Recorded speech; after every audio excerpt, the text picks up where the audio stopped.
7वीं सदी में मुगल शासक मोहम्मद बिन कासिम ने अरोर की लड़ाई में अंतिम हिंदू राजा ताहिर को हराकर सिंध और मुल्तान पर कब्जा कर लिया। कासिम पहला मुस्लिम शासक था जिसने सफलतापूर्वक हिंदू क्षेत्रों पर कब्जा किया था। मोहम्मद बिन कासिम ने जब सिंध और मुल्तान पर आक्रमण किया तब वो अरब सेना का कमांडर था, लेकिन वीर योद्धा तक्षक ने विदेशी आक्रमणकारियों को वो सबक सिखाया जिसकी ये कभी कल्पना भी नहीं कर सकते थे। दरअसल मोहम्मद बिन कासिम के नेतृत्व में जब अरब सेना ने सिंध पर आक्रमण किया तब तक्षक मात्र 8 वर्ष का था। अरब सेना जब तक्षक के गांव पहुंची तो गांव में हाहाकार मच गया। कासिम और उसके सैनिकों ने चुन चुन कर गांव के सभी युवाओं को मार डाला। तक्षक के पिता सिंधु नरेश ताहिर की सेना में सैनिक थे। वो इस युद्ध में लड़ते हुए शहीद हो गए। कासिम के सैनिकों के जुल्म से तंग आकर तक्षक की मां और दोनों बहनों ने खुदकुशी कर ली। मां ने मरने से पहले तक्षक को एक अंधेरे कोने में छुपा दिया था। कासिम के सैनिकों के जाने के बाद तक्षक ने जब जमीन पर मृत पड़ी मां और दोनों बहनों के चेहरे को देखा तो उसी समय कसम खा ली थी कि वो एक दिन इन विदेशी आक्रमणकारियों का सर्वनाश कर देगा। इसके बाद 8 साल के तक्षक ने जमीन पर पड़ी मृत मां के आंचल से अंतिम बार अपनी आंखें पोंछी और घर के पिछले द्वार से निकलकर खेतों से होते हुए जंगल में भाग गया। 25 वर्ष बीत गए। अब तक्षक 33 वर्ष का नौजवान हो चुका था। वो कन्नौज के प्रतापी शासक नागभट्ट द्वितीय का मुख्य अंगरक्षक था। वर्षों से किसी ने भी उसके चेहरे पर कोई भाव नहीं देखा। वो ना कभी खुश होता था और ना ही कभी दुखी। उसकी आंखें सदैव अंगारे की तरह लाल रहती थी। दरअसल तक्षक को उसके परिवार के साथ हुई वो दुर्घटना हमेशा इस बात का एहसास दिलाती थी कि उसने कासिम की सेना से बदला लेना है। दरअसल कन्नौज के प्रतापी शासक नागभट्ट द्वितीय का अंगरक्षक होने के नाते तक्षक भी पराक्रम के मामले में उनसे कुछ कम नहीं था। अपनी तलवार के एक ही वार से हाथी तक को मार गिराने वाला तक्षक सैनिकों के लिए आदर्श था। कन्नौज नरेश नागभट्ट अपने अतुल्य पराक्रम, विशाल सैन्य शक्ति के साथ जाने जाते थे। सिंध पर शासन कर रहा अरब नरेश कई बार कन्नौज पर आक्रमण कर चुका था, लेकिन हर बार राजपूत योद्धाओं ने उसे खदेड़ फेंका।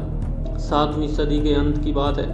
कन्नौज नरेश नागभट्ट को सूचना मिली कि अरब खलीफाओं के सहयोग से सिंध की विशाल सेना कन्नौज पर आक्रमण करने के लिए प्रस्थान कर चुकी है और संभवतः 2 से 3 दिनों के अंदर यह सेना कन्नौज की सीमा पर होगी।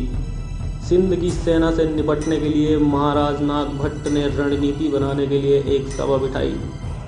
कन्नौज नरेश नागभट्ट की सबसे अच्छी बात ये थी कि वो अपने सभी सेना नायकों का विचार लेकर ही कोई निर्णय करते थे। आज भी इस सभा में सभी सेना नायक अपना विचार रख रहे थे। अंत में तक्षक उठ खड़ा हुआ और बोला, महाराज, हमें इस बार दुश्मन को उसी की शैली में उत्तर देना होगा। महाराज ने ध्यान से अपने इस अंगरक्षक की ओर देखा और बोले, अपनी बात खुलकर कहो तक्षक, हम कुछ समझे नहीं। इसके बाद तक्षक ने कहा, महाराज, अरब सैनिक महाबर्बर हैं। सनातन नियमों के अनुरूप अगर हम युद्ध करेंगे तो हम अपनी प्रजा के साथ विश्वासघात करेंगे। उनको उन्हीं की शैली में हराना होगा।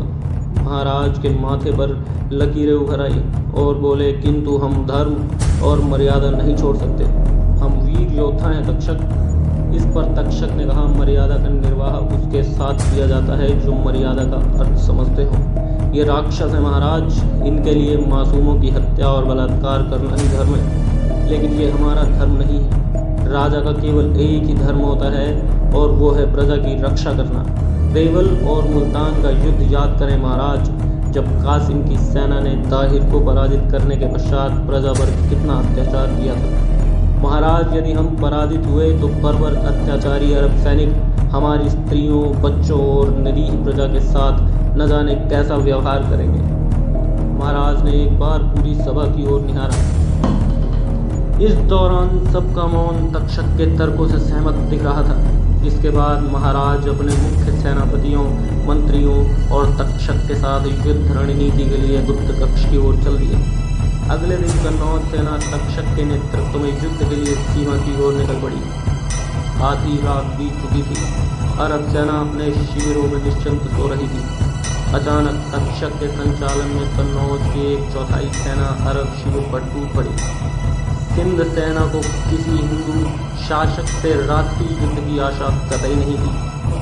हैरान सैनिक उठते, सावधान होते और हथियार संभालते, इससे पहले ही तक्षक की सेना ने उन्हें गाजर मूली की तरह काट डाला। इस दौरान तक्षक का शौर्य अपनी पराकाष्ठा पर था। वो अपनी तलवार चलाते जिधर निकल पड़ता उधर की भूमि शवों से पट जाती।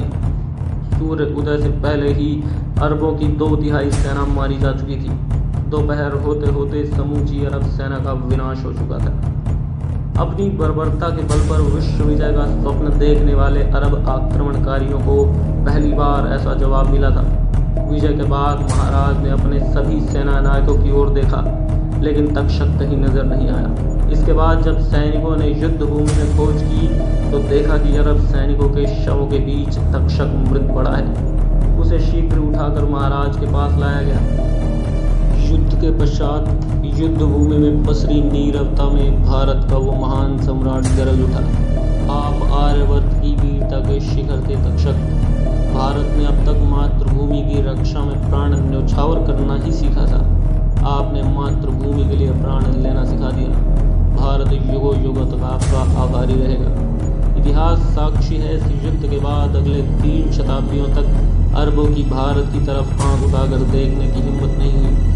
तक्षक ने सिखाया कि मातृभूमि की रक्षा के लिए प्राण दिए ही नहीं, लिए भी जाते हैं। साथ ही ये भी सिखाया कि दुष्ट सिर्फ दुष्टता की ही भाषा जानते हैं, इसलिए उनके साथ दुष्टतापूर्वक कृत्यों का प्रत्युत्तर उसे उसकी ही भाषा में देना चाहिए, अन्यथा वो आपको कमजोर ही समझते रहेंगे। कुछ क्षण तक इस अद्भुत योद्धा को निहारने के पश्चात महाराज नाथ भट्ट आगे बढ़े और तक्षक के चरणों में अपनी तलवार रखकर उन्हें प्रणाम किया।